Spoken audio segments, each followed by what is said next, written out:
So ngayon po, akin na pong inaanyayahan dito po sa ating harapan ng lingkod po ng ating Panginoon na gagamitin sa araw na to para po mag-lead sa atin sa pag-aaral po ng salita ng Diyos na si Pastora Cindy. Palakpakan naman po natin po ang ating Panginoon.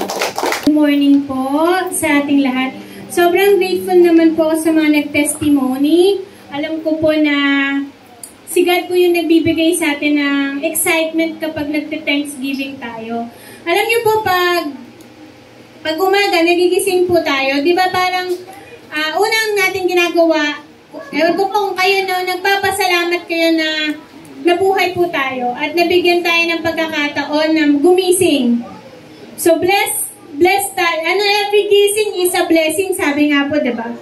So, salamat po. Every Sunday, it's our time to give thanks to the Lord. And sana, kapag may mga ginagawa si Lord, malaki, maliit, ipagpasalamat natin sa Panginoon. Because, napakasarap po.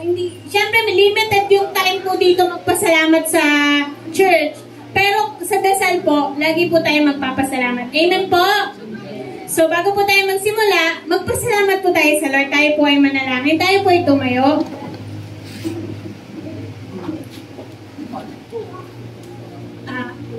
Aming Ama, maraming salamat po sa umagang ito.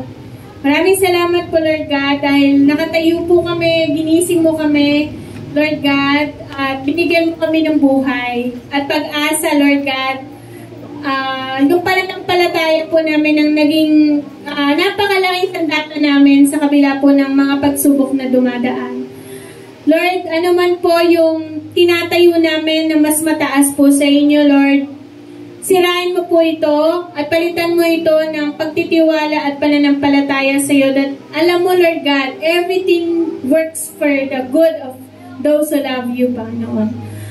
Lahat po na kami na nandito, mapa-online man po, physical, may kanya-kanya po kaming plano sa buhay, but we are praying, Lord God, that if our plans will not align to the plan that you have prepared for us, wasakin mo ito, Lord God.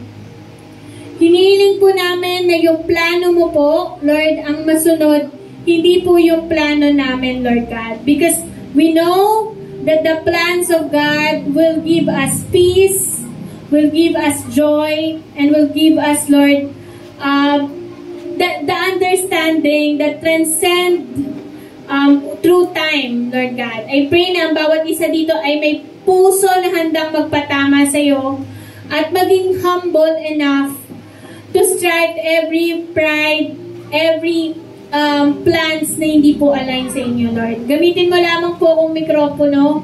At I pray, O Lord, na mas maging excited po kami dun sa buhay na ganap na plano mo po sa bawat isa. Maraming salamat po, aming Ama. Patawarin mo po kami sa aming mga pagkakasala at bigyan mo kami ng pagkakataon na mas makilala ka po, Lord, sa iyong salita. We give back, Lord, all glory, honor, and praises. In Jesus' name this we pray. Let's all say, church, Amen and Amen. Tayo po ay magsiupo. And, ayun, magpapatuloy po tayo dun sa pinag-aaralan natin, yung In the Last Days po na series, which is, gusto natin malaman kung saan tayo papunta. Saan tayo, at ano yung mga bagay na hindi kalugod-lugod sa Diyos. And last time, pinag-aralan natin yung self-control. Na-practice po ba? Tines po ba ng Lord? Yung self-control natin. And today po, we will talk about pride. Pride. And hindi to fried chicken, pride talaga na hindi gusto ng Lord. And this, every one of us is encountering this in a different season of our life. Mapabata o matanda. So in the last days po, sabi dito sa 2 Timothy chapter 3 verse 2 to 5. So nandun na po tayo sa chapter, so basahin po natin, no? So you should know this, Timothy said that in the last days there will be very difficult times, for people will love only themselves and their money, They will be boastful and proud, scoffing of God, disobedient to their parents and ungrateful. They will consider nothing sacred, and they will be unloving, unforgiving, and they will slander others and have no self-control. They will be cruel and hate what is good. They will betray their friends, be reckless and puffed up with pride, love of pleasure rather than God, and they will act religious, but they will reject the power that could make them godly and stay away from that people. So we talked about last time yung friends nga, diba? So ngayon we will continue po, and we will talk about pride. Sabihin mo nga sa katabi mo, ilalabas ni Lord yung pride chicken mo. Ayan, yung pride na tinatago ng iyong pangapuso. Ang pride po, it is a deep-rooted issue ng bawat tao. So for some reason, hindi siya yung napapagdaanan siya. It's a universal struggle. Ano bang race mo? Kano ka man, maputi, maitim, mahirap, mayaman. Kasi ano siya eh, sa puso siya. Brokenness siya na pinamana, hindi lang pinamana, kundi na-nurture din. Minsan, sa environment din natin, natuturuan tayo ng pride kahit bata pa lang po tayo.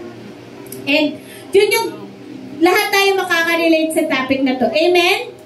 Ayan, mag-focus po tayo sa Word of God. And ano daw po yung pride? So, saying this, siya yung boasting. Sabihin mo nga, pagmamayabang.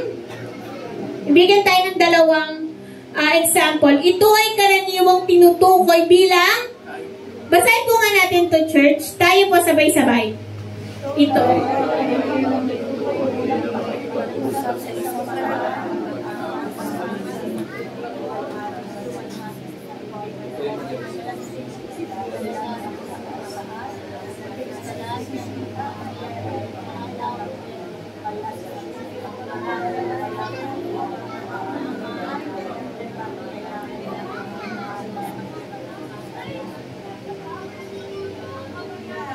Naintindihan po ba natin? So, nakakilala na po ba kayo ng taong mayabang? Eka lang, pero natanong po ba natin na minsan sa buhay natin naging mayabang din tayo? Opo, medyo siya nila ni maging mo naman tayo. Amen.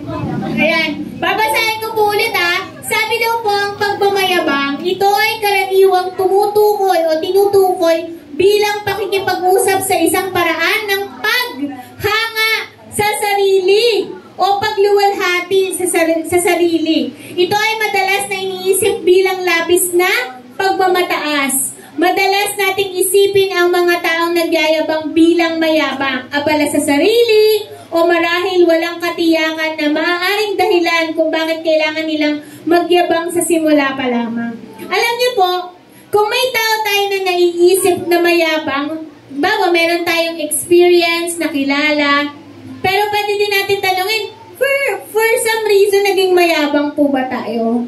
Aminin po natin, pwede po kayong tumaas sa kamay, pwede din hindi. Taas po yung kamay nung, ay, in my life, naging mayabang ako. Taas po yung kamay. Ha, yung iba ano lang, discreet lang. Pero, ako po, tataas ko yung kamay ko for some reason. Naging mayabang po ako. And yung pagyayabang po is, nanonurture yan. Pwedeng yung ano natin, environment natin, yung kinalakihan natin. Para itong pagyayabang is kala natin in a good way. Pero ipapakita ng Diyos na ang pagyayabang ay hindi sa Kanya. Amen po? So may isa pang definition. Ito naman yung pagmamataas. So ito yung tinutukoy ng kailangan natin baguhin, sabi ng Lord. Ito ay karaniwang, ako po magbabasa, tinutukoy bilang isang pakiramdam ng paggalang sa sarili at personal na halaga o isang pakiramdam ng kasiyahan sa sarili o ng iba. Ibang mga nagagawa. Karamihan ay sasang-ayon na ang pagmamataas ay isang mahalagang bahagi ng pakiramdam ng isang individual sa sarili at isang mahalagang bahagi ng malusog at positibong pagpapahalaga sa sarili. Alam niyo po, kapag sobra, masama. Di ba po? Di ba po? So, yung pagmamataas, natataas na natin o masyado na nating pinahahalagahan ang ating sarili.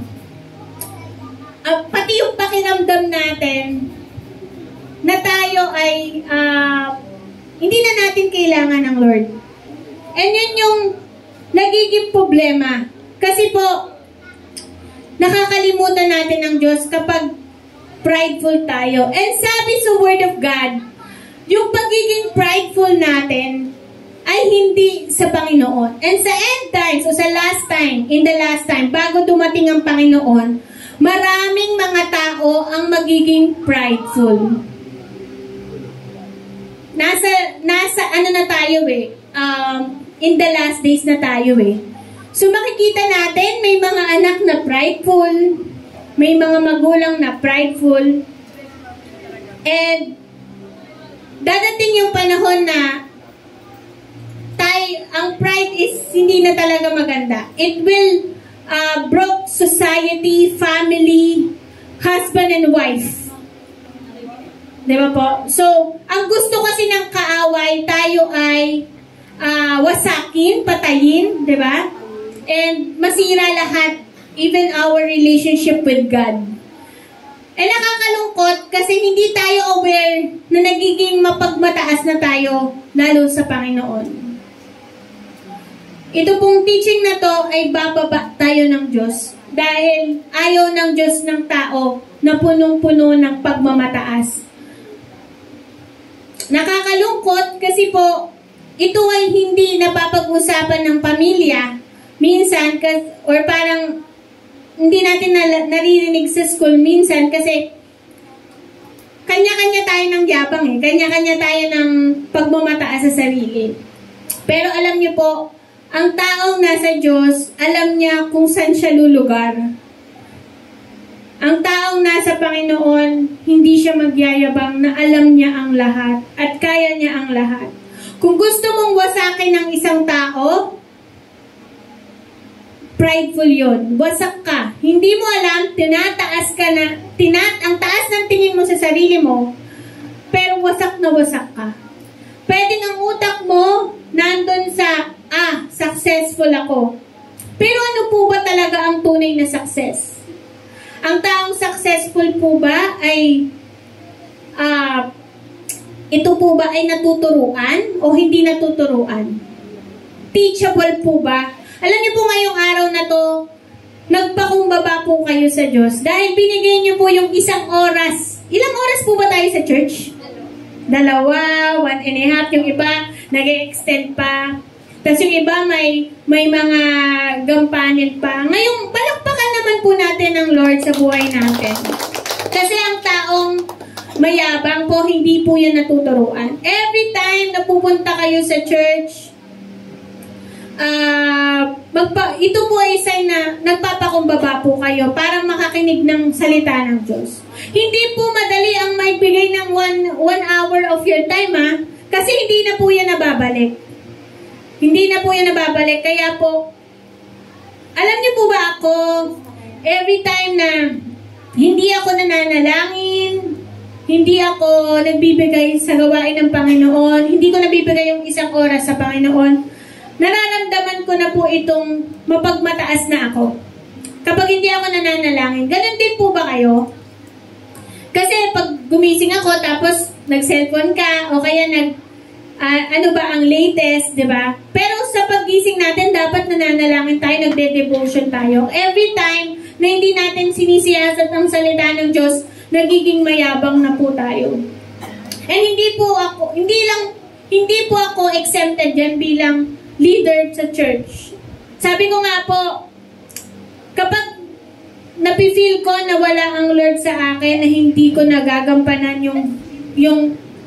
yung binibigay ng Lord sa akin na magpagbabasa lang po ng Bible, nararamdaman ko po, Kasi hindi naman po natin alam yung schedule ng bawat isa, di ba? May CCTV po ba ako para tingnan si Queen kung ano ang ginagawa niya sa bahay? Wala po. Pwede mong maitago sa kapwa mo. Pero ang Diyos, alam niya yan. Minsan nga sa pagpo-post mo, di ba? Parang hindi ako nakapag-devotion. So magpo-post na lang ako ng Bible verse sa Facebook ko para yung ibang tao alam na nagbasa ka ng isang verse, na-share mo pa nga sa Facebook, pero in reality, kaya ka nag-share ng verse, hindi ka talaga nagbasa. O, tinutukay ko po yung sarili ko dito baka tinatamaan po. So, ako po, nagsasorry ako kay Lord kasi may mga days talaga pag sobrang busy, hindi ka nakakapagbasa ng salita ng Diyos, di ba po? Pero, let's make sure na binibigay po natin yung time natin sa Panginoon. And sa mga simpleng pagbabasa ng Bible, nakikita po yung, hindi ko magana mahal. Ayan, hindi nakikita po yung pagmamataas natin. Sabihin mo nga sa katabi mo, kailangan mo si Lord. Hindi ka pwedeng maging dito, walang gabay. Kailangan mo si Lord. Kahit yung pinakamayaman, pinakamatalinong tao, pinakamabuting tao, kailangan si Lord. Kasi po, walang pinakamabuti. Walang perfect. Imperfectly imperfect po tayo. Sobrang ibababa ng Diyos yung mga taong mapagmataas. Mahal? Ayan.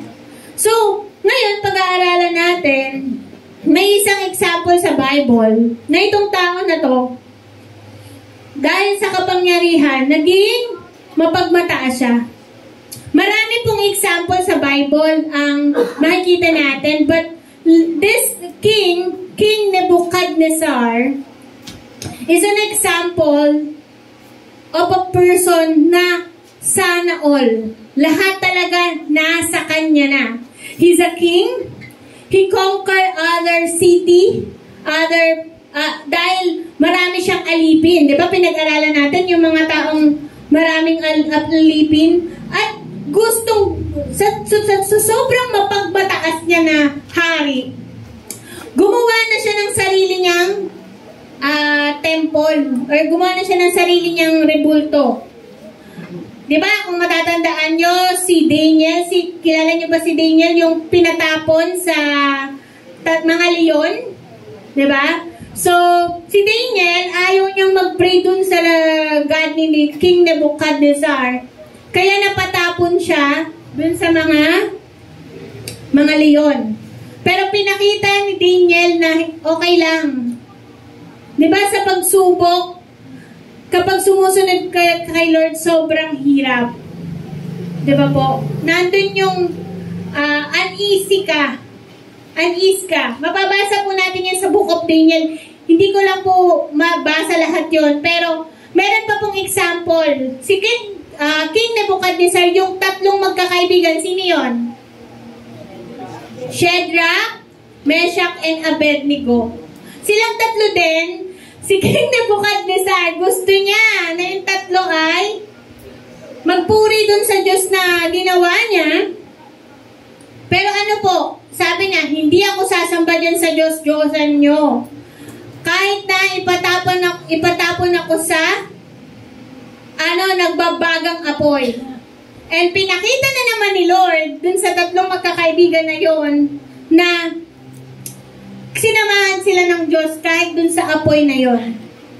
So, kung ikaw si Nebuchadnezzar at na-experience mo yung both side na talagang lahat na nasa'yo, posisyon, pera, kayamanan, tapos may namimit ka na mga anak ng Diyos na kahit sa kabila na ang buhay na nila yung nakataya, ay nagpupuri pa rin sa Diyos. Di ba parang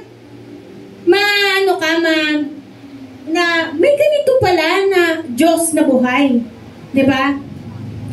So alam niyo po, pag binasa niyo po ang Daniel sa chapter 4, si Nebuchadnezzar ay dahil sa pagmamataas niya at hindi talaga siya yumuyuko sa Diyos ni Daniel, ni Meshach, Shadrach at Abednego, dumanas po siya ng 7 taon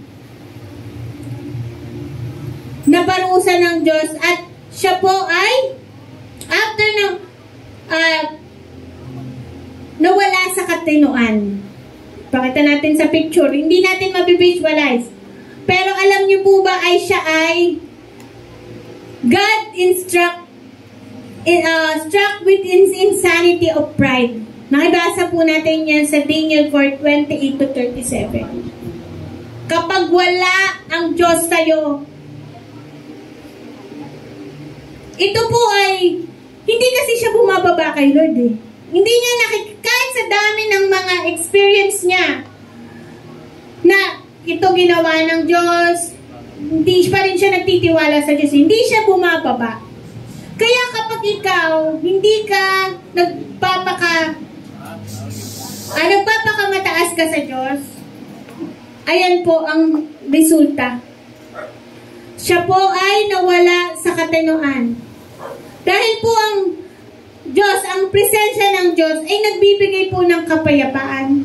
Pero dumaan pa po siya sa 7 taon dahil hindi po siya talaga bumababa.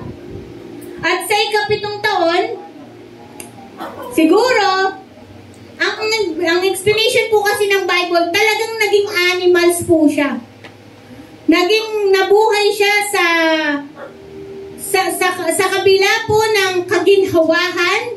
Di ba, hari siya? Imagine nyo, nasa kanya na lahat. Tapos, ayan po, nangyari agad kay Nebukadnezar ang sinasabi ng tinig. Ayan, wait lang.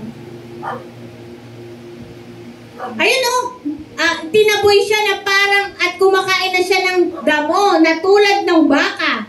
Nabasa siya ng hamog at humaba ang buhok niya na parang balahibo ng agila at ang kuko niya ay naging tila kuko ng ibon.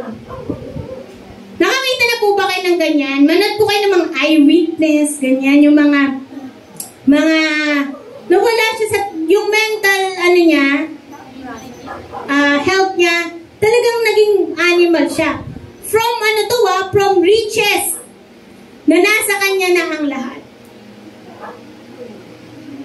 Gusto niyo po bang mangyari yun sa inyo? Dahil po ang salita ng Diyos, nagbibigay po yan ng kapayapaan. Nagbibigay po yan ng tamang mentalidad. Kasi alam niyo po, kapag chine-chase niyo yung mundo, tapos nakikita mo broken yung mundo, nadidisappoint ka at nagkukos yun ng sobrang disappointment na to the point nawawala yung sanity mo. Example ko po, kapag ikaw napakaganda ng iyong pangarap sa buhay, natupad mo na yon, pero sobrang paghihirap at nakita mo na yon, tapos nakita mo na hindi rin pala masaya yung buhay na pinapangarap mo. Kaya may mga tao na nasa kanila na ang lahat. Sabi nila dyan, nasa iyo na ang lahat. Diba?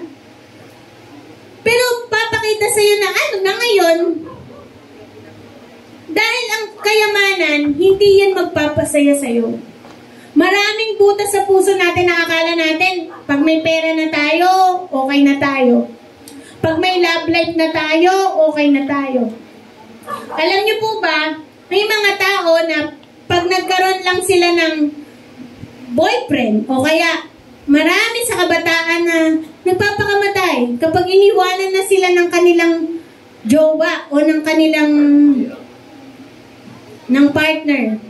Kasi po nakadepende yung kasiyahan natin lagi sa outside world. Diba? Sa outside, yung wealth, yung relationship natin. Nakakalimutan natin na may Diyos na nagmamahal sa atin. Kapag nasira na po lahat ng plano natin, gusto ba natin bago pa mawala lahat ng mga pinagpapagura natin, makita natin ang Diyos? Gusto nyo ba na maging katulad kayo Nebuchadnezzar na dumaan pa siya sa pagkawala ng katinoan niya para lang lumapit sa Diyos dahil wala na siyang makapitan? Kapatid, ngayon meron ka pang pagkakataon na magpuri sa Diyos. Ngayon pa lang, naitaas mo ang Diyos kaysa sa mga pangarap mo, kaysa sa kayamanan mo, at kaysa sa mga relationship mo. Ayan, naiiyak na ako kasi ako po ay kinakatagpo din ng Diyos sa mga ganitong pagkakataon. Kala ko po kasi kapag nagkaasawa ka na, masaya ka na. Diba? Pero alam niyo po, ang marriage po ay punong-puno po siya ng pagsubok. Punong-puno po siya ng... Kasi tayo, natuto tayo na ang marriage po ay Disney princess, diba? And you live happily ever after. Pero alam niyo po ba ang marriage ay... ano po yan? Maraming pagsubok. Hindi mo alam na lahat ng plano mo hindi matutupad. Kala mo smooth sailing lang kapag nag-asawa ka. Pero ito po ay parang lumagay ka sa magulo. Lumagay ka sa tahimik. Pero lumagay ka sa magulo. Kasi meron ka na ngayong isang tao na iintindihin mo, aalagaan mo forever. Hindi po yan pwedeng maibalik. And alam niyo po, ang pangarap ko po talaga ay makapangasawa ng godly man. Godly man. Pero alam niyo po ba na ang asawa ko pala ay magbibigay po talaga ng oras sa kanyang pag-aaral sa Bible. Nakikita ko yung sacrifice niya, yung mga ginagawa niya, pagmamahal niya kay Lord. And dumating po sa point na hindi ko na po pala gusto yung godly man. Kasi basa ng Bible. Wala na pong time sa akin, wala nang labing-labing. Alam niyo po ba yon? And sabi ko, magpe-preach ka na naman. Hindi ba pwedeng, rest ka naman. Nung una po ito ay nagsisimula po kami sa ministry. And dumating po ako na every night, umiiyak ako.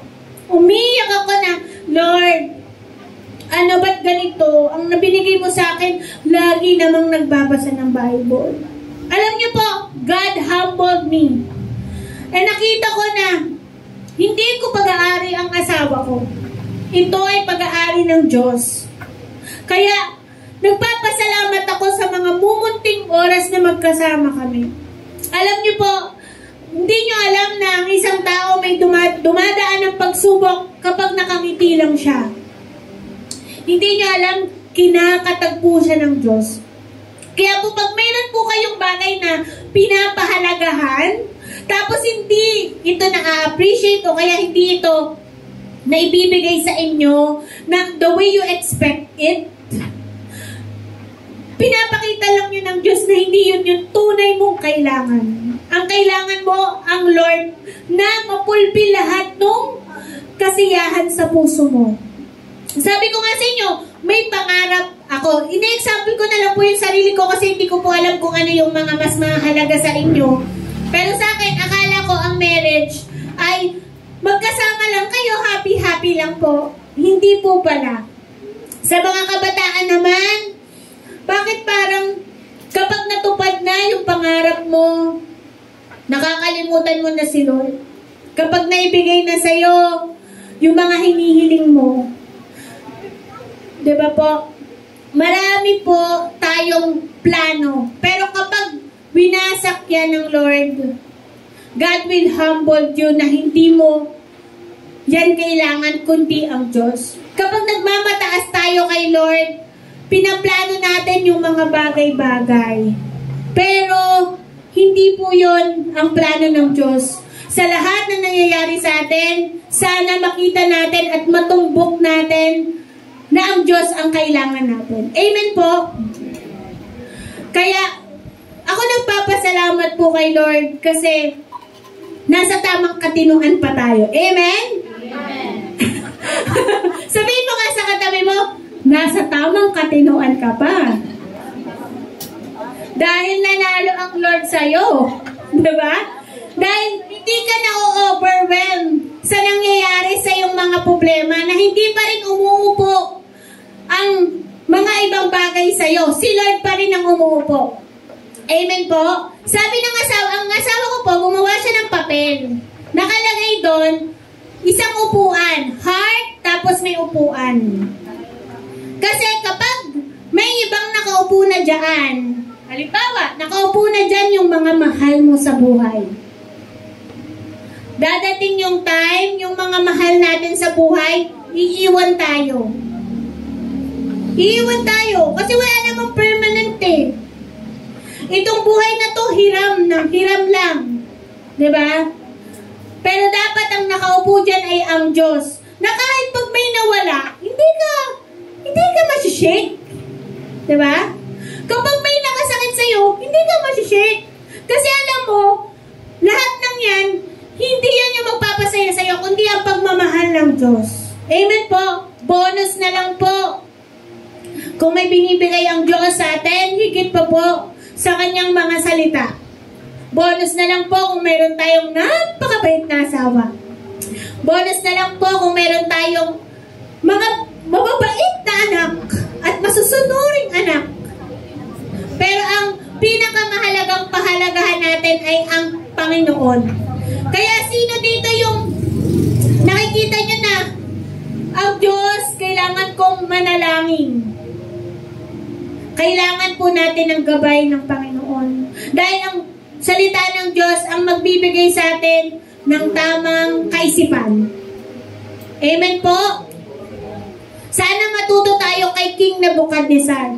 Marami pa rin po sa karakter sa Bible ang talagang hinahangaan natin. Sample ko na lang po dyan is si Job. Kilala niyo po ba si Job? Napakasigat na karakter sa Bible na si Job ay nawala yung kanyang mga anak, mga kinabubuhay, pero nagkaroon siya ng mga sugat sa katawan. Pero si Job, ano po yung ginawa niya? Pupurihin ko lang ba ang Diyos sa mga bagay na magaganda? Paano naman kapag binibigyan tayo ng pagsubok? Na kahit si Job, dumanas siya ng nawalan siya ng mga bagay na pinahahalagahan niya, kayamanan, mga anak, even yung physical niya, nagkaroon siya ng karamdaman, hindi niya sinisi ang Diyos. Sana ganun tayo, no? Sino yung gusto nating maging katulad na naabot pa tayo na mawawala yung katinoan natin? Si King Nebuchadnezzar ba o si Job? Na pag dumaan ka sa test, magpupuri ka pa rin ba sa Diyos o sisisihin mo ang Diyos na lahat ng bagay ay nawala? Napakahalaga po ng mental health. Sabihin mo nga, napakahalaga ng mental health. Pwedeng physically you are healthy, but mentally you are broken. May napanood ako isang bata, normal na naglalakad sa kanyang hallway. Pero anong ginawa niya? Tumalon, patay. Kasi hindi porket physically okay tayo, ang maraming component ng health. Nandyan yung physical health, emotional health, and spiritual health, and yung mental health. Kaya, maging kind tayo sa kapwa natin. Sabihin mo nga, kindness is free. Ibigay niyo po yan sa ating kapwa. Hindi natin alam kung ano yung pinagdadaanan ng bawat isa. And minsan hindi talaga kinakaya. Dahil sa sobrang dami ng pagsubok na sunod-sunod. Kaya dito sa church natin, mahal natin yung isa't isa kahit na minsan, nasasaktan natin yung isa't isa sa salita o kaya nandun yung allowance natin sa mga pagkakamali. Pero napakahalaga po na magpatama tayo sa Panginoon. Next po. So, ayan po yung nangyari. Pero nakakatuwa naman po kay King Nebuchadnezzar, sa ika-7th year po, na naging ganyan po ang itsura niya, nagpuri po siya sa Diyos. Mas bababasa natin yan sa chapter 4. Sabi po dito, after ng 7 taon, akong si Nebuchadnezzar ay tumingala sa langit at muling bumalik sa dating naman. Pinuri niya at pinarangalan ang kataas-taasang Diyos na nabubuhay forever and ever. So, dun po sa part ng chapter 4, after 7 years, nagbago din po yung nakilala na niya ang Diyos after 7 years. So, I hope that hindi na humantong yun.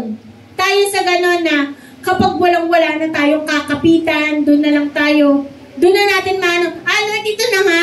Sino dito yung nakakilala ka kay Lord? Kasi wala ka nang mapanghawakan. Ayan, si Kuya Aaron daw. Si Lord na lang yung last, hope mo kay Lord. Ayan. So, dapat magpasalamat. Sabihin mo nga sa katabi mo, lagi kang magpapasalamat sa Diyos.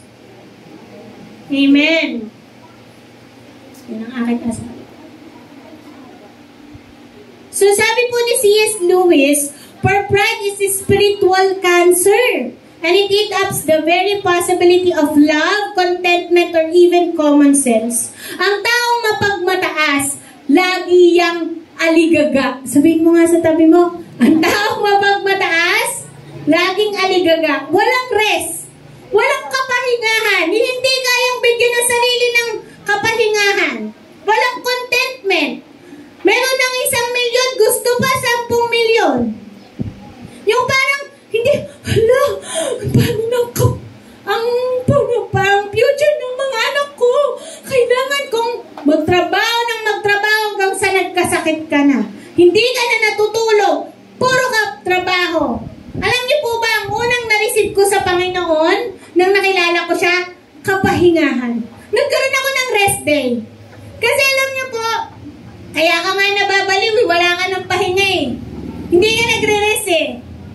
Pero pag nasa Panginoon ka, nagkakaroon ka ng contentment na kahit itlog po gulang ang pagkain mo, masaya ka. Example ko po yan, nakilala ko ang Panginoon na working student po ako. Itlog po talaga, pero hindi po talaga ako nagre-rest day nung hindi ko pa kilala ang Lord. Kaya kong hindi umuwi ng Bulacan ng 4 na buwan, 6 na buwan. Alam niyo po ang ginagawa ko sa rest day ko? Nag-OT ako. Ang dami kong pera. Sabi ko, sasabihin ko ba sa boss ko, boss, wala namang OT? Sabi niya, wala ka bang gagawin? Sasabihin ng boss ko, hindi maganda to, masaya to, magpaparami tayo ng pera. Gusto kong bumili ng laptop, gusto kong bumili ng talagang OT kong OT. Parang nakakatulog na nga ako sa trabaho ko noon. Kasi, tapos pag dinaya ako ni Ninang Kay sa Bible study, may OT ako. Wait lang. Kasi parang nakikita ko na pag madami akong pera, nasusolusyonan yung mga problema ko. Wala pong masama sa pera, pero yung pagmamahal sa pera yung masama. Na to the point na hindi ka na natutulog, aligaga ka, ang dami mong worry. Alam niyo po ba, may mga tao na kahit 5 piso lang yung pera nila sa wallet, nakakatulog yung pero sobra naman yung tulog. Huwag naman sobra na to the point na God will provide. Ito naman yung tinatawag na ano ba tawag doon? Yung sobra, yung grace. Na to the point na hindi na nagtrabaho. God will provide. Hindi na ako magtatrabaho. Balanse po ang buhay. Balanse, may season. Alam niyo po, sabi dito, pag pride ka, may cancer ka. Alam niyo po ba yun? Nakamit na po ba kayo ng taong may cancer? Ang tito ko, nagkaroon siya ng cancer, talagang sobrang hirap po. And yung mga cells niya damaged. Ganun daw po yung pride o pagmamataas. Walang love, walang contentment, walang common sense. Walang common sense sa tama o mali. Kaya po, parang sinasabi mo, Lord, huwag mo na akong pakialaman. Hindi kita i-consult kung anong gusto mo. Example po, sa kaperahan na lang muna tayo para masaya. So, ang Lord, lahat ng yan, tinuro yan ni Teacher Jason sa generosity, na lahat ng bagay sa Panginoon. Sino dito yung nakakita na ba kayo ng namatay na nakalagay doon yung titulo ng lupa? Meron ako nakita, namatay siya, nung nilibing siya, sinama niya yung kasi meron yung namatay na car. na, ang tawag doon, yung mamahaling car, namatay. Sinama yung mamahaling car dun sa Ataol, dun siya nakasakay sa car niya, kasi love na love niya yon. Sa ibang bansa po kasi, sobrang daming mayayamang tao. Nililibing na dun yung mga titulo, tapos minsan nilalagyan pa nila ng, yun nga, yung example yung napanood ko na, nalibing siya dun sa sports car. Kasi love na love niya yung sports car na yun. So, grabe, no? Na hindi mo nabibigyan yung tunay na love and contentment. Meron naman, sobrang over. Na sobrang bigay na wala ng discernment. Diba? Kailangan po, magkaroon tayo ng understanding and management sa mga bagay na pinagkakaloob sa atin ng Lord. Isa po dito yon yung pagbibigay sa mga gawain sa Panginoon. Ako po, nagpapasalamat ako kay Lord na nung bata pa lang ako, nagbibigay na ako kay Lord. Alam niyo po, yung pera ko lang, for example, mga 2,000, bibigay ko kay Lord yung 200 pesos. Kasi sabi nila, pag nagbigay ka kay Lord, lalaki pa yung bibigay sa'yo ni Lord. Siyempre, nung bata ako, sabi ko, okay, 200 pesos. Medyo kaya pa. Kaya pang ibigay. Alam niyo po ba, siyempre nakikita ko, si Lord, pinapagpala niya na ako ngayong 37 na ako. Siyempre, hindi na lang 2,000 yung binibigay ng Lord o pinapamanage niya sa akin. Parang lumalaki na yung pagpapala ni Lord. Tapos sasabihin ko, malaki-laki na. Kumpara sa 200 pesos, ano na to? We're talking about thousands. Tapos sabi ko, Lord, parang ano to? Hindi na lang yung pera. Madali na yung ibigay pera, pero yung asawa ko na, Lord, yung mag-aaral na kami ng Bible school, magbabayad na kami ng tuition fee, yung kami na mismo yung magpipreach kami na yung dinidil ka ni Lord na, anak, pag-aari kita, sovereign ni God, hindi po yun naging madali. Alam niyo po yung magtiwala ka sa kaperahan, sa sarili mo, napakahirap po. Na magbibigay ka ng oras talaga sa simbahan. Alam ko po yung mga momshi dito na kumakanta dito, nagpa-practice po kayo. Amen po. And minsan ang nanay ko nawawala sa amin. Nasaan ang nanay ko? Yung pala nagpa-practice para maganda yung kanta sa church. O yung mga youth dito, nagpe-prepare sila ng module nila sa pagtuturo sa mga bata.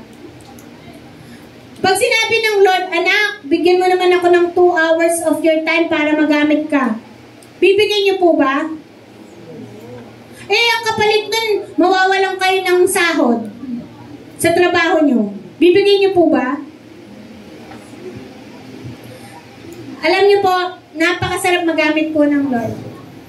So, I hope na for some reason, hindi po yung pera, pero yung talino niya, yung gift niyo, pwede kayo mag-volunteer. Teacher Cindy, kailangan ng presiding. Puro na lang si Ate Kayla yung nakikita ko dito. Ayan. So, alam niyo po, marami po tayong pwedeng ibigay sa Lord. Yung oras natin, yung talent natin. Huwag po tayong mahiya. Ayan, hindi po sa Lord yan.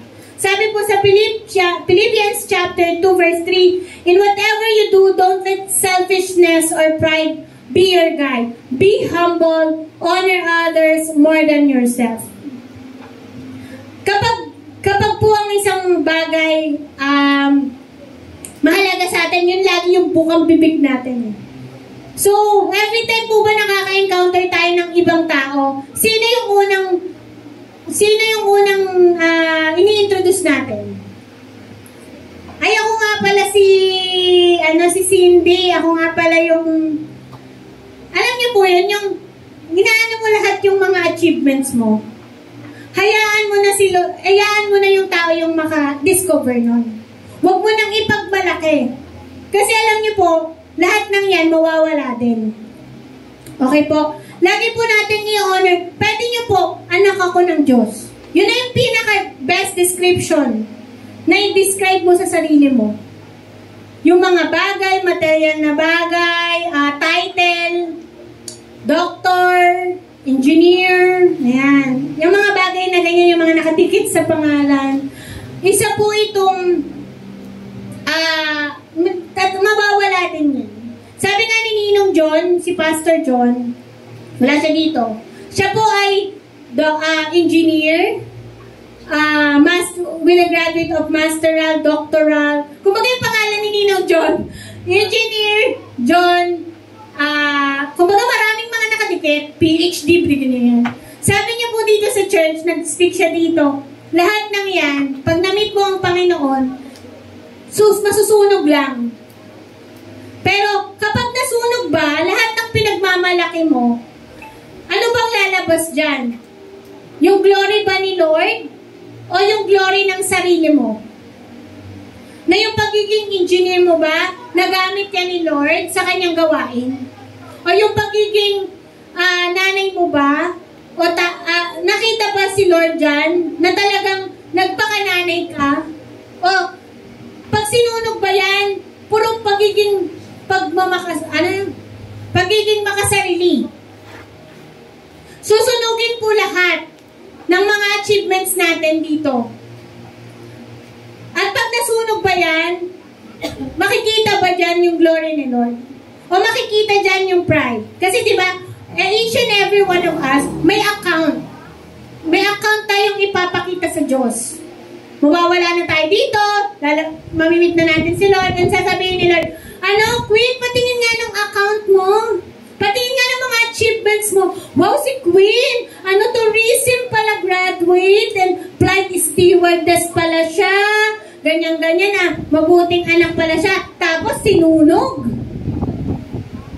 Hindi naman yun yung tiningnan. Yung resulta ng mga ginawa niya, walang lumabas na glory ni Lord.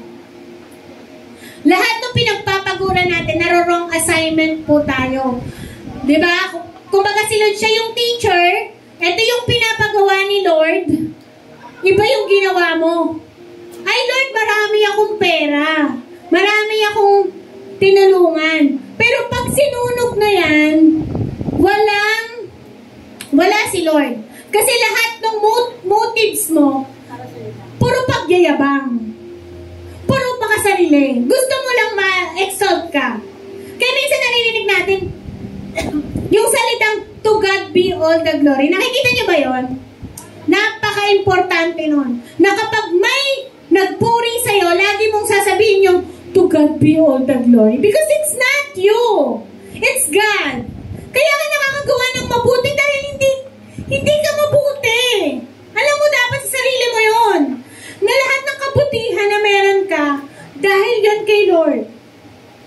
Dahil pwedeng napakadaling maging mangsama. Kahit ngayon, paglabas natin dito, kayang-kaya nating magmura, kaya nating magmaliit ng tao. Sobrang hirap maging mabuti ngayon. Kaya po sana po, kahit mahirap maging mabuti tayo. Sabihin mo nga sa katabi mo, kahit mahirap, maging mabuti tayo. Sundin natin ang Lord. Magpakumbaba tayo. Kasi, kahit na gumagawa tayo ng mabuti, sasabihin ko yun sa inyo kahit nag-preach ka pa, kahit na nagsiserve ka pa, nagba-Bible study ka, alam ni Lord bakit mo siya ginagawa. Kahit ako po, sabi ko nga, Lord, bakit ba ako nag-preach? Gusto ko ba, medyo mataas lang ako dito, nakatingin kayo sa akin. Tapos alam ni Lord kasi pag nagkakasala ka, diba? Kasi para yung may CCTV, parang nasa PBB house. Alam ni Lord yung motives ng puso natin. And I hope and pray that every time God sees our intention, bakit tayo gumagawa ng mabuti, is because gusto natin mag-glorify si Lord. Pagpapalain ka, kapatid, pero wag mong kakalimutan si Lord. Dadating yung time, sabi nga, bilog yung mundo. Yung taong naghihirap ngayon, hindi mo alam, tagapagmana pala. Yeah? Yung isa dito, yung batang hirap na hirap, magiging successful pala in the near future, diba? Yung tipong, isa pala dito, magiging president. Diba? Don't underestimate a child. Kasi hindi mo alam paano iikot ang mundo sa kanya. Sabi ko nga kay Jane, baka yung anak mo, Jane, President ng Philippines. Ayan, kaya alagaan mo siya. Diba? Alagaan mo siya pag lumabas na siya. Kaya po alam niyo po yung mga anak natin, mahalin po natin. Dahil hindi mo alam, baka yung anak na yan ay talagang aalagaan ka. Wala ka dapat favorite sa mga anak mo, sa maraming anak dyan. Dahil ang bawat isa may gift si Lord. Na yung anak mo na yun, na kahit napakaspasaway, pagtanda mo, siya pala yung kukup-kup sa'yo. Diba? Kaya, wala ka dapat tinatangi, wala ka dapat favorite. Lahat mahal mo. Amen po? Baka itong anak mo na doon, sobrang na-baby mo, naging pabebe mo na. Siya pala yung, sa sobra, hindi pala siya magiging masipag na bata kasi pinabebe mo na eh.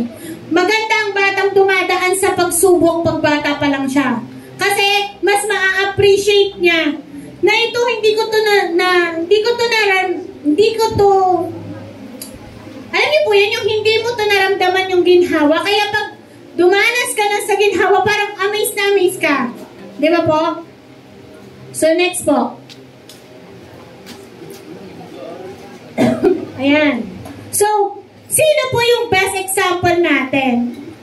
We are hopeless without Jesus Christ. Sino yung unang-unang nagpakababa?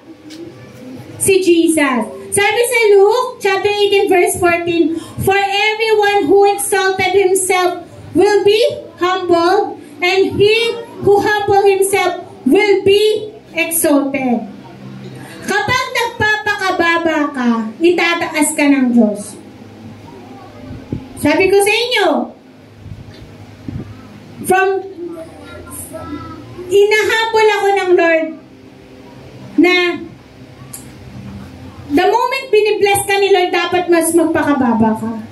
Kailangan ko sinasabi kay Teacher Jason, kahit napaka-busy natin, bigyan natin ng oras ang pagsiserve sa Lord, sa church na ito. Dito kami dinala ni Lord. Kahit napaka-busy namin minsan po. Sabi ko, dati ang ng set schedule namin sobrang linyet.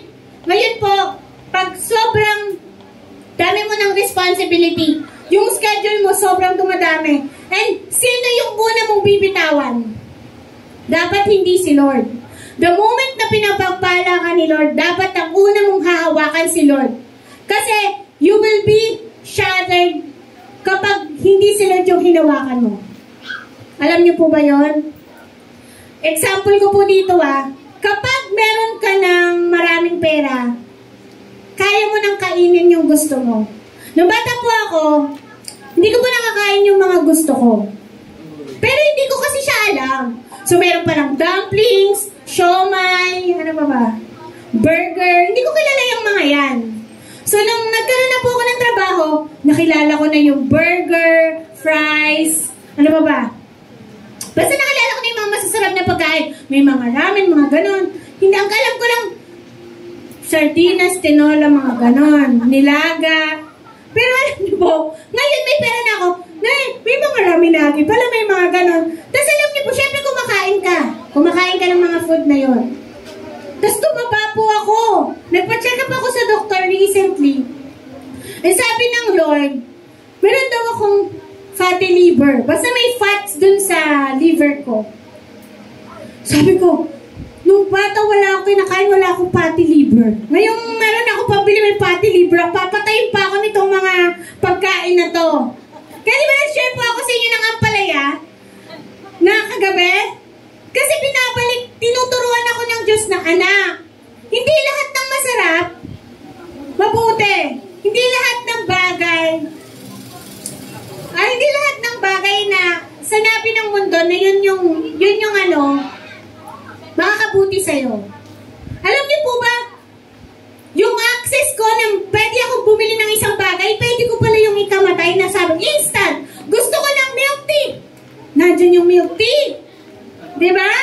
Ngayon, pero nung bata kami, walang milk tea. Alam niyo po ba nung bata kami, tubig lang.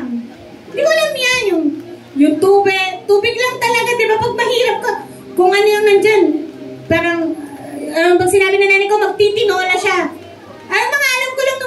tinola, ano pa ba?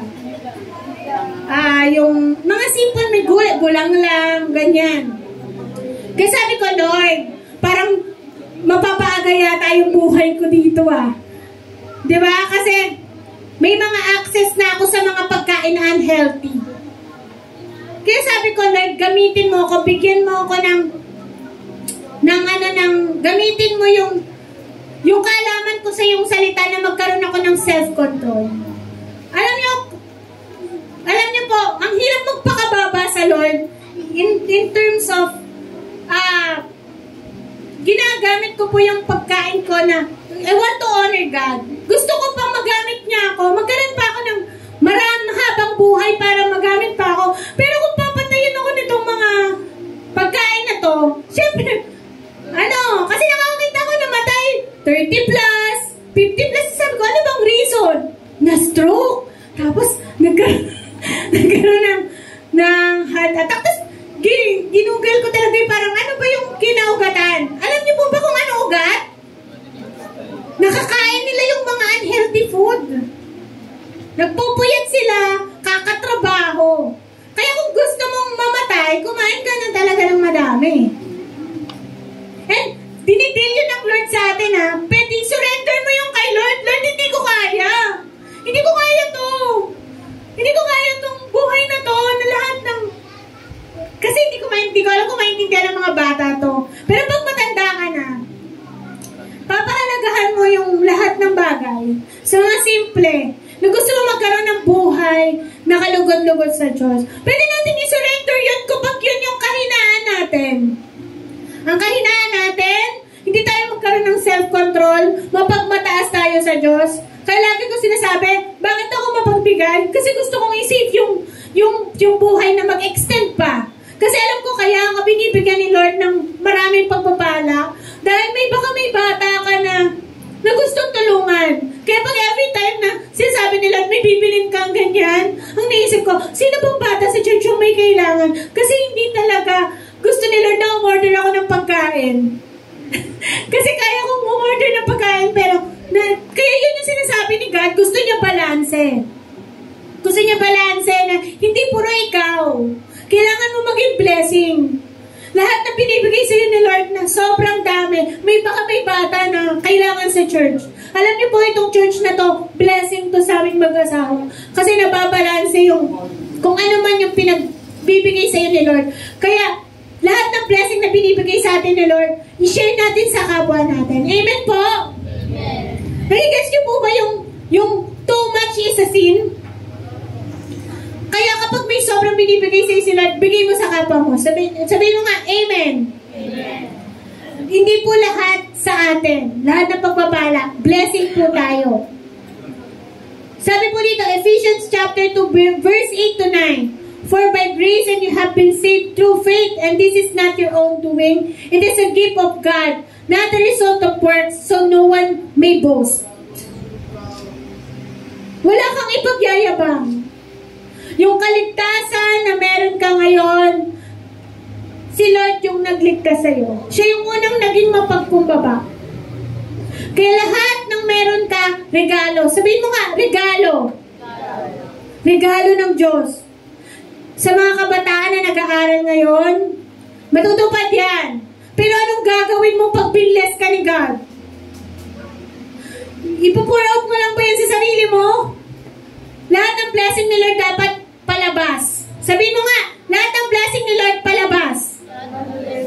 Kasi kapag barado ka, kapag yung pinakatubo ay sa'yo lang, mawawala yung buhay mo. Kukunin niya ni Lord. Kailangan dapat nagpo-flow yung channel of blessing. Hindi siya dapat barado.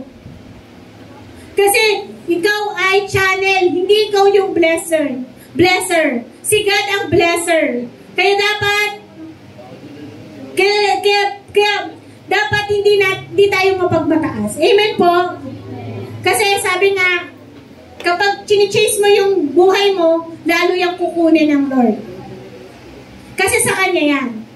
Dapat maintindihan natin na ang buhay natin ay sa Kanya. At huwag nating ipagmamayabang na, nandito ako sa church. Alam ko ang salita ng Diyos. Kailangan ng ibang tao makita nila yung pagpapakumbaba na. Kaya tayo nandito sa church is gusto nating magpatama. Kung may mga parts sa life mo na nagiging mapagmataas ka, sa simple nga po pagkain, nakita ko talaga na nagiging mapagmataas ako sa mga bagay na hindi healthy. And magkaroon tayo ng self-awareness. Ayan. Sabihin mo nga po, calling. For consider your calling, brethren, that there were not many wise according to the flesh, not many mighty, that many noble, but God has chosen the foolish things of the world to shame the wise, and that God has chosen the weak things of the world to shame the things that which are strong, and the base things of the world and despise of God has chosen, and the things that are not, so that he may nullify the things that are, so that no man may boast before God. Sabi yan sa 1 Corinthians chapter 1:26-29. Calling po siya. Calling na magpakababa po tayo. Amen? Sa mga tao po na mapagmataas, lahat tayo yon. We are considering tayong lahat, mapa-Christian man o non-Christian. Ako po, nagpa-check up ako. May doktor na sobra po na parang unhealthy. Tapos, yung sakit ko, nararamdaman niya na mas malala. Na-meet ko siya, I think, 4 years ago. Tapos sabi niya sa akin, mag-diet ka, iha, ganun. Tapos siya yung doktor. Nakita ko siya recently na magpapacheck up ako. Ganun pa rin siya. Tapos na-realize ko, paano mo sasabihin sa akin na mag-diet ako kung ikaw na doktor, hindi ka nagda-diet? Napaka-importante po that we also experience what we teach. What we preach, we walk. Diba po? Kasi hindi tayo pakikinggan. Kasi kung mismo tayo mapagmataas, paano pa yung mga kabataan, yung mga anak natin na tumitingin sa atin, kung mismo tayo, sasabihin natin sa anak natin, anak, magbasa ka ng Bible, pero nakikita niya sa nanay at tatay niya, hindi naman nagbabasa, away ng away. Hindi mo matuturo yung bagay na wala ka. Hindi mo maibibigay yung wala ka. Kaya ang unang-una mong babaguhin yung sarili mo. Kaya natutuwa ako, pinalilibutan ako sa church ng mga healthy people. Si Ninang Kay. Kapag sinasabi niya sa akin, alam mo ba si hindi ganyan yung mga diet niya? Hindi niya alam, tumatama yun sa akin. Okay, si Tita Jen, ay alam mo ba kailangan maggumalaw ka, ganun-ganon. O di ako naman gumagalaw na ako sa bahay namin. Yung mga kinakain ko talagang sobrang strict ko na talaga. Sabi nga ng asawa ko, nag-praise ka, tapos binibigay mo sa akin. Yung half, hindi ako naman yung tumaba. So, nag-usap kami, ganito na lang. O-order tayo 1 rice. Para siguradong half talaga, tig-half tayo. So, alam niyo po yun, because we want to honor God, we want to live long, para mas magamit pa tayo ni Lord. At kapag na-encourage tayo na bumili ng mga unhealthy food, titingin tayo sa mga bagay. Ganito po kasi yung challenge sa amin. Self-control po yung dinidil sa amin ni Lord. So yan. Kasi kapag kilala mo, pag self-aware ka, doesn't stop you from making mistake, but it allows you to learn from it. Sabihin mo nga sa sarili mo, I will be aware. Sabihin mo nga aware. Sino ba si Aaron? Sino ba si Queen? Kailangan alam mo kung sino ka. Sino ba si Tatay Chris? Ayan. Ako si Tatay Chris. Tatay ako. Marami akong mga anak na nakikinig sa akin. Kaya alagaan ko yung sarili ko. Kasi minsan, wag na nating pumunta dun sa nangyari kay Nebuchadnezzar. Nahuli na ang lahat. Lagi ko sinasabi yan kay tatay eh. Ayoko nung may sakit ka na para ma-appreciate mo yung buhay. Na mahal ka ng asawa mo, mahal ka ng mga anak mo. Dapat huwag tayo dun sa bed. Ano ba tawag dun? Yung mga bedridden. Mag-serve ka na kay Lord. Hindi ka na makakatayo dito nyo kapag bedridden ka na? Hanggat bata ka, purihin mo ang Diyos. Say no. Be aware. Kung anong ginagawa mo, kinakain mo. Sa school, di ba? Kapag mapagmataas ka, hindi ka teachable, hindi ka matututo. Kailangan lagi tayong aware sa lahat ng ginagawa natin. And we need to seek feedback. Sabi mo nga, feedback. Ayan. Tuturuan ko tayo ngayon ng psychology. How to control pride. Sabi dito, we need to identify the cause of pride. Bakit ba tayo mapagmataas? Baka nurture siya, baka pagkabata pa lang. And we need to analyze and compare our pride in the reality. We need to seek feedback. Yung mga binigay sa atin ni Lord na mga tao, mga leader natin, we need to be open kung saan tayo mahina. Ako nga, sinasabi ko na sa inyo yung kahinaan ko eh. Mahina talaga ako sa pagkain. Kasi mahilig ako kumain eh. Parang doon ako atakihin ni Lord eh. Sabi ng enemy, alam ko na ang kahinaan ni Cindy. Matakaw siya. Mahilig siya kumain. So doon ako inatakin. Lord. So ngayon, sinusurrender ko na yun kay Lord. Lord, ikaw na bahala. Humihingi na ako ng gabay sa church. Na pag ang mga ka-churchmate ko ay i-remind ako. I want us to be accountable. Diba? Share credit and build others up. And admit your own mistake. Admit mo sa sarili mo, ito ka, mayabang ka. Kala mo sa'yo yung buhay. Diba? Alam niyo po, meron akong kakilala na tamaan ng kidlat. Sobrang lungkot ko. Hindi natin alam ang buhay. Anytime, pwede tayong kunin ni Lord. Diba? So lahat po, araw-araw magpakumbaba po tayo sa Lord. Admit natin yung mga pagkakamali natin. Be courteous to others. Forget the I, me, myself. Be optimistic and be an active listener. Kapag nakakilala po ba kayo ng tao, lagi niyong binibida yung sarili niyo? No. Lagi mong sabihin mo, kwento ka naman. Okay? Lagi mong ikaw dapat, hayaan mo na lang ikwento nila yung sarili nila. Okay? Ako po, kapag lagi ka kasing honor student, may nabibuild na kayabangan eh. Ewan ko sa mga yun. Kapag lagi kang honor, ay ako, ganyan-ganyan. Meron akong receive. Pero hindi po yun gusto ni Lord. Dahil lahat ay, sabihin nyo nga po sa Kanya. Kay Lord lahat. Lahat ng medal mo kay Lord. Lahat ng pera mo kay Lord. Totoo? Paano pag binigyan ka na ni Lord ng 1 million? Yung 1 million ba sa'yo? Ayan, sa Kanya lahat yan. You are, manager. Sabi mo nga, manager. Oo. Kaya dapat lahat, kapag meron binigay sa'yo si Lord, pang Jollibee ba to? Pang bigay sa church? Ayan.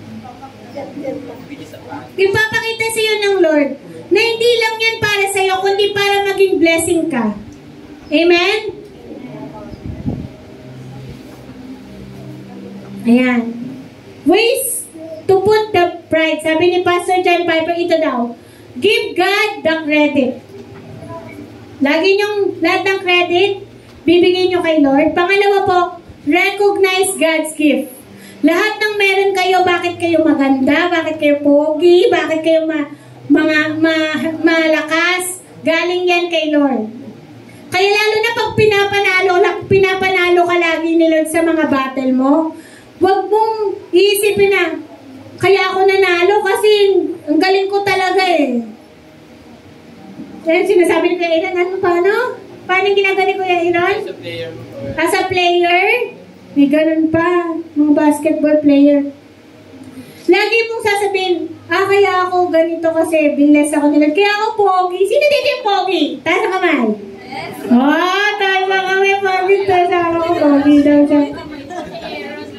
Sino dito yung yung maganda? Yung ka kay Lord. Yeah. Give God's glory. Pag may nagsabi sa'yo, ang ganda mo naman today, so to God be all the glory. Ayan. Lagi nyo kayong ganon. Kasi, alam nyo po, lahat ng kagandahan, nag-ano din yan, nawawala din. Gift ni Lord. Pag sinabi ni Lord, ang galing mo naman, ang talino mo naman, kay Lord yun. Diba? Kasi siya naman talaga may-ari ng katalinuhan ng bawat isa. Yan. Depend on God's providence. Lahat ng meron tayo, provision niya ni Lord. Ay, ang prayer natin, kapag may binibigay sa atin, saan kaya ito? Bakit kaya binigay ito ni Lord sa atin? Diba? Baka maging pagpapala sa iba. Hindi yun sa atin lang. Para yun sa ating kapwa. Cherish the gospel. Bigyan natin ng pagpapahalaga yung gospel. Ayan na. Yan. Ano yan? Kabisaduhin nyo yan na paano tayo hindi tayo maging mapagmataas. Ayan, serve others. Know true greatness. Dito sa church, may mga ministry. Diba? Mag-volunteer po tayo. Lalo na ngayon, ang dami natin kailangan na volunteer. Minsan, huwag po tayong mahiya na ibigay yung oras natin. Yung mga mamshies, alam ko napaka-busy, pero kumakanta. Hindi dahil gusto ng mga mamshies, sabihan nyo sila na, ang ganda nyo naman, mami, ang ganda ng suot nyo. Alam nyo yung mga mami dito, bago sila naging ganyan, naging singer, kinatag po sila ng Lord. Diba? Pag binigyan ka ng boses, tapos sinabi ng Lord, time is up na, hindi ka na makakakanta dito. Hindi na makaka-attend dito kapag may sakit ka na. Diba? Lahat to regalo ng Diyos. Kaya sabi ko nga, hanggat bata ako, magsiserve ako kay Lord. Yan talaga yung, lagi ko sinasabi kay Lord. Hanggat maayos pa yung mukha ko. Kasi ang dami ko na-meet na mga pastola na kulubot na yung mukha. Matatanda na pero nagpipreach pa din. Alam niyo po ba kaya ako gusto maging preacher? Nakakilala ako ng isang matanda na 80 years old na nagpipreach pa din. Sabi ko, itong matanda na ito, nag-share pa din ng Word of God simula bata hanggang tanda niya. Sabi ko, I think this is my calling. Na hanggat bata ako, hanggat kaya kong iserve si Lord, gagawin ko po. Sana po, makita natin yung kahalagahan na magamit ng Lord. Kahit sa simpleng mga bagay-bagay. Sa pagiging nanay, paano tayo magiging best mom? Susunugin din po yan ng Lord kung naging mabuti tayong nanay at tatay. At magiging mabuti tayong mga anak. And sana, yung motives natin, hindi siya para mag-glorify yung sarili natin, kundi para mag-glorify si Lord. Amen? Ayan. Next. Sino po yung great? Si Lord. So, let's be aware, let's be mindful, and have an intention po to say no to the things that are not important so we can say yes to what matters most. Kasi doon tayo magkakaroon ng peace, contentment, ng love, and joy. Amen?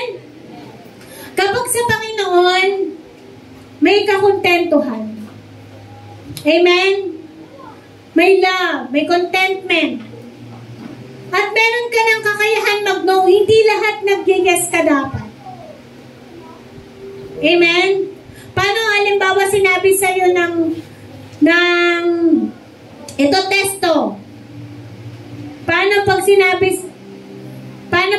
sa'yo na, ito na yung sa estudyante yung kodigo. Ayan na. Diba? Pero kukopya ka na lang. Pero kukopyahin mo ba yun? Hindi, diba? Kasi, para ka nagmamataas kay Lord na, kaya ko to. Gagawa ako ng ways kahit manakit ako, kahit pumatay ako. Yung mga simpleng bagay, kaya yan mag-escalate. Bakit maraming namamatay na tao? Binarel. Ay, ayoko nang mag-FB eh. Kasi nakakita tayo doon ng pinatay. Diba? Kasi pag Pag wala ka na sa Panginoon, kayang-kaya mong pumatay. Anong end up ng taong pumatay? Makukulong yan. Kung di man makulong, magpapakamatay na lang. Yun katulad nung nangyari kay Nebuchadnezzar. Ano nangyari sa kanya? Nawala na sa tama at mali. Hindi niya na alam yung tama at mali. Yun ang ayaw ni Lord. Ayaw ni Lord na pumatay ka. Ayaw ni Lord na makasakit ka. God's intention for us, human being, is to experience a healthy relationship and companionship with Him and for the people that anointed you to be within your life. Ayaw niyang maging mapagmataas po tayo. Ayaw ni Lord na maging mayabang po tayo. Pwede po ba na tayong sumaglit sa katahimikan? Pwede po ba tayong pumikit? Isipin natin yung mga bagay na pinapahalagahan natin. Ngayon, isipin niyo po yung mga bagay na mahalaga sa inyo. Pwedeng pamilya, pwedeng yung wallet nyo, pwede yung health nyo, pwede yung mga bagay na mas mataas kaysa sa Diyos. Yan po yung ginagawa nyong Diyos-Diyosan. In the name of Jesus, all those lies, yung mga Diyos-Diyosan po sa puso natin, ibigay na natin kay Lord. Yung sarili nating lakas, ibigay po natin kay Lord. Lord, hindi ko kaya. Hindi ko kaya na lumapit sa iyo kasi ang dami kong Diyos-Diyosan. Pwede yung sarili mo, Diyos mo ngayon.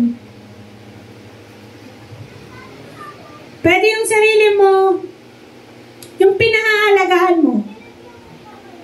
Mataas yung tingin mo sa sarili mo. Babaksa ka ni Lord. Kasi, hindi yan yung plano niya sa'yo. Anak ka niya. Babagsak ka ni Lord. Hayaan mong magpabaksak kay Lord ngayon para magkaroon ka ng buhay na ganap. Sisirain ni Lord lahat yan. Yung kayabangan mo, yung pagiging mapagmataas mo. Hayaan mong pumasok si Lord sa puso mo ngayon. Hayaan mong i-reveal ni Lord yung mga bagay na hindi sa Kanya. I pray, O Lord, na magkaroon kami ng puso na mababa, na kayang magpatama sa iyo. I pray, O Lord, na hindi kami makomplacent sa mundo na to. I pray, O Lord, na maging teachable kami, na kaya namin sabihin na ito ako, mahina ako sa ganitong bagay. Gusto ko puro layaw. Gusto ko lagi masaya lang. Gusto ko lagi walang pain. Pero hindi yun ang totoo. May pagsubok po talaga. Para mas makita yung glory ni Lord. Yung inconvenience, Lord. Yung maging way para mas makilala ka namin bilang provider, healer, life changer, life giver. I pray, Lord, ng bawat isa na nandito ngayon, ay bibigyan mo, Lord, ng totoong saya na galing sa'yo. Yung mga prayer namin, papakita mo yung plan mo na kahit may answered prayer, magtitiwala kami. Dahil maganda yung plano mo sa amin. Maraming salamat po, O Lord. I pray, O Lord, na sa araw na to, sinira mo na, Lord, ng lahat ng talikala, lahat ng chain, lahat ng hindi sa'yo, sinira mo na sa puso namin ngayon. At magtitiwala kami na maganda ang plano ng Lord. Magiging blessing kami sa aming kapwa, pamilya, Lord God. Dahil mahal na mahal ka namin. Bibigyan mo kami ng buhay na hindi man mahaba, kung ano man na hindi kayang i-define ng mundo, kundi yung buhay na may purpose. Kahit anong haba ito, Pero na-serve namin yung purpose namin, Lord God. Hindi kami matatakot sa kamatayan. Hindi kami matatakot dahil may buhay kami. Kasama ka namin. Kasama ka namin, Panginoon. Dahil niligtas mo na kami sa kamatayan. Buhay na kami, Lord God. Kunin man kami dito ngayon, buhay kami dahil kasama ka namin. Hindi kami matatakot, Lord God. Hindi kami matatakot. Kasama ka namin.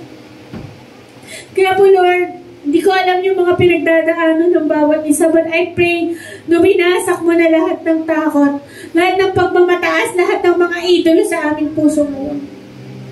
I pray, O Lord, na bibigyan mo kami ng buhay, ng humble life. Because sabi mo nga, you will bless those people who will humble himself, that we will be in the covering of God.